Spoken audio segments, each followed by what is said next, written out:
lecture of public finance, and today's topic is effects on allocation of resources. Yes, taxation may be used as an instrument of fiscal policy for the diversion of resources, region and industries. Taxation affects the size and growth of production, but also the pattern and composition of production. जो ये taxation है ये affect करता है उत्पादन का आकार और वृद्धि का नमूना, लेकिन पैटर्न और संरचना भी, but also the pattern and composition of production, ये दोनों अफेक्ट करते हैं. ठीक है. If the products of some industries are taxed,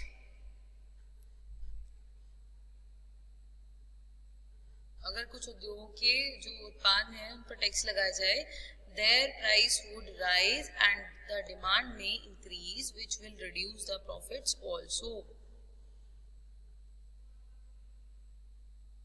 तो क्या होगा कि जो उनकी डिमांड है और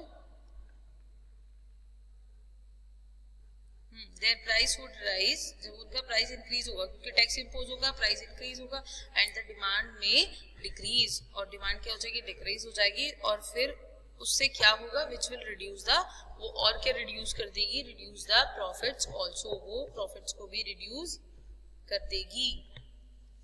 अब if the demand of the tax commodity is inelastic and its supply is elastic. देखिए इन्होंने कहा है कि अगर डिमांड जो है, demand of text commodities inelastic, जो डिमांड है टेक्स्ट कमोडिटी की वो इनइलास्टिक है, और जो सप्लाई है वो इलास्टिक है, यानी कि सप्लाई चेंज है ना, सप्लाई चेंज हो सकती है क्योंकि इलास्टिक है, elastic means change. The incidence of tax will be relatively more upon the buyer and the diversion would not take place, और डाइवर्जन क्या होगा, प्लेस नहीं ले पाएगा. If the demand for the product is elastic, जो demand है product की वो इलास्टिक हो जाए, वो चेंज हो जाए, and its supply is inelastic, और जो सप्लाई है वो इनइलास्टिक हो, यानी कि वो चेंज ना हो, कांस्टेंट हो, the incidence of tax will fall upon the producer. तो जो इंसिडेंस होगा टैक्स का वो किस पर रहेगा, प्रोड्यूसर पर, and the diversion of resources may take place to non tax industries. तो जो डाइवर्जन है, डाइवर्जन रिसोर्सेज क्या होगा उनका, मे टेक प्लेस, है ना, कहां पर, to non taxed industries.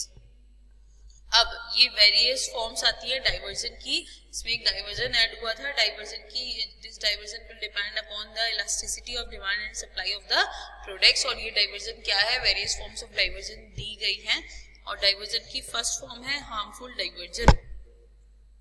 Taxation on necessity articles will increase their prices and the consumption of such articles may be reduced.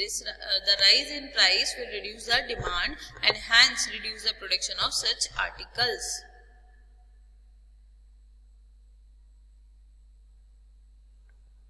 Taxation on necessity articles will increase their prices and the consumption of such articles may be reduced.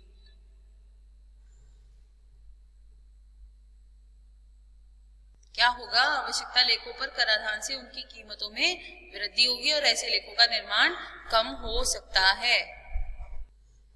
तो the rise, जो rise होगा, rise in price will reduce the demand. तो जब price क्या होगा, rise होगा तो reduce कर देगा किसको, डिमांड को, और इसकी वजह से क्या होगा, reduce the production of such articles, यानी कि जो इस तरह के जो उत्पादन है उनमें कमी आ जाएगी.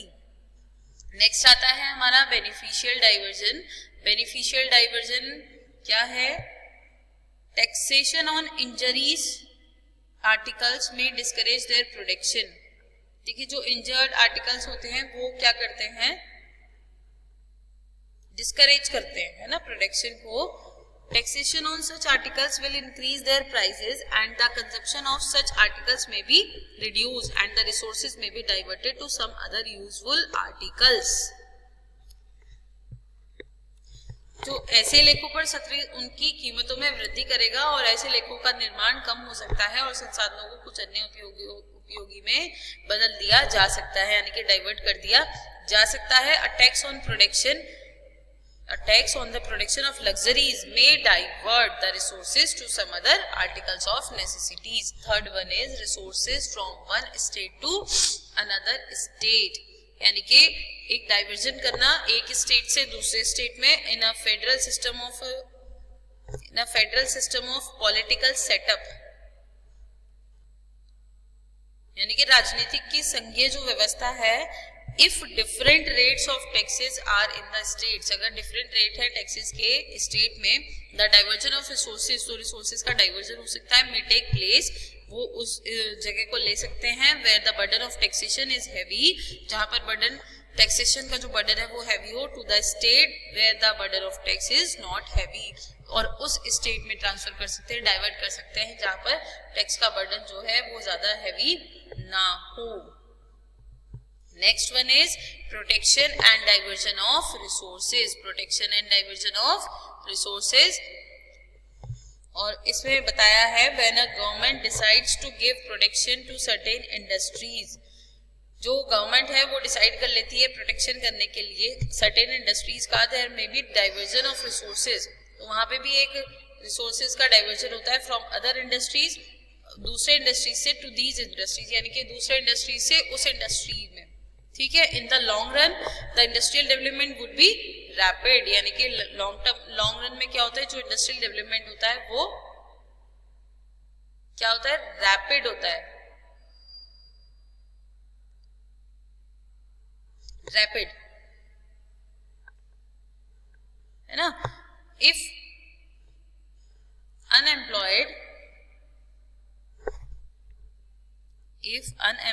रिसोर्सेज, रैपिड होता है, तीव्र होता है. If unemployed resources are diverted for the establishment of the protected industries, the industrial development would be more rapid. तो industrial development क्या होगा, और तीव्र हो जाएगा. ठीक है. नेक्स्ट आता है diversion of resources from present to future use. Diversion of resources from present to future use, यानी कि जो डाइवर्जन है रिसोर्सेज का वो प्रेजेंट के यूज से फ्यूचर यूज के लिए taxes are impose so that the resources are diverted from present uses to future uses. Clear. It increases savings which result increases in investment and the productive power of the community as a whole may be increased. And next is diversion of resource from one country to another. If the burden of the taxation in a country is very heavy, अगर किसी country में जो taxation का burden है वो बहुत ज्यादा है, there would be diversion of resources to those countries. तो क्या होगा, वहां से रिसोर्सेज का डाइवर्जन कर दिया जाएगा उन कंट्रीज में जहां पर टैक्स का बर्डन बहुत हैवी नहीं है, where the burden of taxation is not so heavy. It can be prevented if the entire income of a person is tax, अगर उसकी एंटायर इनकम जो है पर्सन की वो टैक्स होती है ना. नेक्स्ट, इसके बाद हम आते हैं economic effects on taxation on economics effects of taxation on distribution. ठीक है. और इसमें टू टाइप्स मैंने आपको पहले भी बताया था.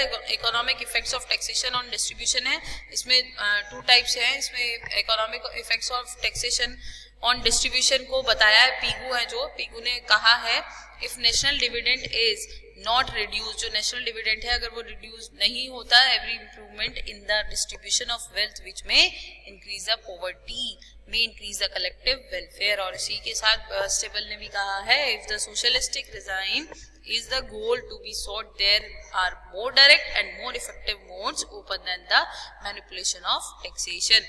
और इसी के साथ उन्होंने बताया economic effects of taxation on distribution. First is nature of taxation and second is kinds of taxes. और first जो आता है इसमें nature of taxation में आते हैं तीन: proportionate taxation, regressive taxation and progressive taxation. तो नेचर ऑफ टैक्सेशन देख लेते हैं. ये प्रोपोर्शनेट टैक्सेशन और रिग्रेसिव टैक्सेशन और प्रोग्रेसिव टैक्सेशन क्या है. देखिए, जेके मेहता ने कहा है from the point of view of work done, है ना. कौन से पॉइंट ऑफ व्यू से? वर्क डन के. Regressive tax is the best and progressive the worst. जो रिग्रेसिव टैक्स है उसको बेस्ट कहा गया है, प्रोग्रेसिव को वर्स्ट कहा गया है. But from the point of view of equalization of wealth, wealth के इक्वलाइजेशन के पॉइंट ऑफ व्यू से देखें तो progressive taxes are better than the proportional or regressive ones. If all the tax payers pay the same proportion of their income as tax, it is known as proportional, क्योंकि वो अपनी income में से equal part एक same proportion एक अपनी income में से पे कर रहे हैं टैक्स के लिए. For tax is larger in consumption, larger in comparison to income, it is known as progressive. Regressive, if larger is the taxpayer's income, the smaller is the proportion of the tax he pays. यानी कि regressive में क्या होगा, larger income होगी और जो proportion दे रहे हैं टैक्स का वो स्मॉलर होगा, और प्रोग्रेसिव में क्या होगा, लार्जर इनकम होगी, लार्जर जो टैक्स है, tax is larger, larger tax होगा और इनकम क्या होगी उसके कंपैरिजन में कम होगी, तो वो प्रोग्रेसिव होगा. ठीक है, ये तीन थे और इनके इफेक्ट्स हैं. Effects of regressive taxation, effects of proportional taxation and effect of progressive taxation. और इनके इफेक्ट क्या है देखिए. सबसे पहले हम आते हैं रिग्रेसिव टैक्सेशन पर. रिग्रेसिव टैक्सेशन में, in regressive taxation the burden of taxation will fall more heavily on the poor. सबसे ज्यादा जो बर्डन होता है इसका टैक्सेशन का वो किस पर रहता है, हैवीली ऑन द पुअर, है ना. And it will increase the inequalities in the distribution of income and wealth. A poll tax is an example of it. इसका एग्जांपल भी दिया है एक पोल टैक्स. नेक्स्ट इफेक्ट आता है प्रोपोर्शनेट टैक्सेशन पर.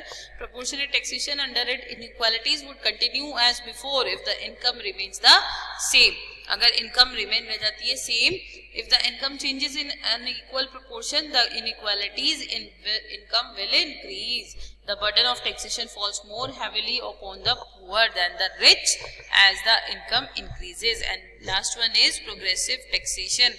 और progressive taxation में जो इसका effect है, the inequalities would be reduced and a sharply progressive tax system is recommended. Clear है? However, the tax system should be based on the principle of ability to pay. The higher the income, the greater would be his ability to pay taxes and vice versa. ये थे हमारे nature of taxation. Next में हम discuss करेंगे kinds of taxes.